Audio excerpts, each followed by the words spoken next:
everyone, Monique here, Little Gems Creations 1. Today I'm gonna sit with you and show you how I hide threads. So first thing I do is I use a crafting needle. The reason I use a crafting needle is because they're a bit pointier at the end. So I thread my needle, put my fingers to the front of my work because I don't want to go through to the front. Now I'm just going to go on the back loops of these stitches, pull through, then I'm going a bit behind, so my working yarn is coming out here.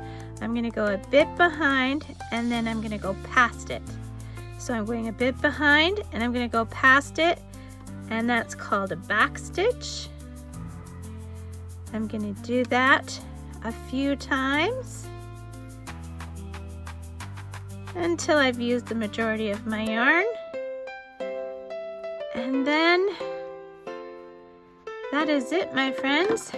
You cut and you have hidden a thread. Thanks so much for watching. Have a great day. Bye now.